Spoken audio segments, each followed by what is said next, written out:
1945, perjuangan rakyat Indonesia masih belum berakhir. Bangsa penjajah atau Belanda pada saat itu masih belum mengakui proklamasi kemerdekaan Indonesia.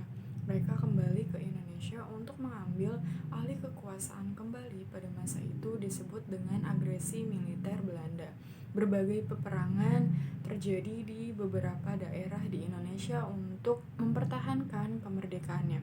Dan kabinet Sukiman ini yang merupakan sebuah kabinet kedua yang berlangsung pada tanggal 27 April tahun 1951 sampai tanggal 3 April 1952. Dan pada masa pemerintahan kabinet Sukiman yang mulai diberlakukannya sebuah perlarangan pembentukan organisasi yang menyerupai sebuah negara atau menyerupai alat negara pemerintah mempunyai alasan jika organisasi tersebut berkembang dan menimbulkan kekacauan di mana-mana. Dan pemerintahan menyebut pembentukan organisasi itu di sebuah negara di dalam Negara Kesatuan Republik Indonesia. Organisasi ini dianggap sebagai pemberontakan terhadap Republik Indonesia. Dan kabinet Sukiman yang merupakan kabinet pada masa Indonesia yang menganut sistem demokrasi liberal atau parlementer. Kabinet Sukiman juga menggunakan sistem parlementer adalah sebuah sistem pemerintahan yang parlemennya memiliki sebuah peranan penting dalam pemerintahan. Dan dengan demikian parlementer memiliki sebuah wewenang dalam mengangkat perdana menteri, dan parlemen pun dapat menjatuhkan pemerintahan, yaitu dengan cara mengeluarkan semacam masih tidak percaya kepada pemerintah.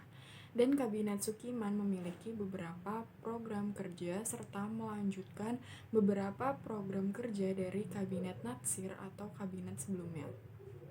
Tetapi pada saat ini jadi sebuah perubahan dalam skala prioritas. Misalnya itu seperti mengenai sebuah pemulihan keamanan serta ketertiban, mengusahakan kemakmuran rakyat, dan memperbarui hukum agraria negara sesuai dengan kepentingan petani, serta mempercepat persiapan pemilihan umum dan menjalankan politik luar negeri.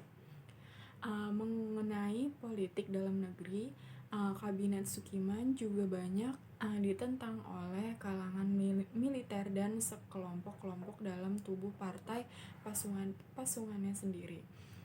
Pencapaian dalam kabinet Sukiman juga tidak terlalu berarti karena dalam program kerja kabinet Sukiman melanjutkan program kerja dari kabinet Natsir. Hanya saja terdapat beberapa perubahan dalam skala prioritas dalam pelaksanaannya, seperti awal program mengingatkan usaha keamanan dan ketentraman yang kemudian diprioritaskan untuk menjamin ketentraman dan keamanan.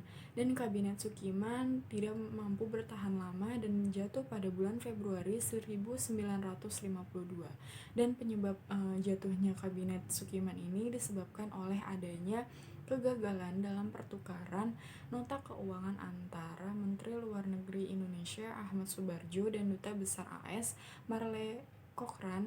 Dan kritik dalam makalah kelompok 2 ini yaitu sangat bagus dan lengkap, akan tetapi bisa menambahkan atau membahas tentang demokrasi liberal sehingga dapat menambah makalah kelompok tersebut.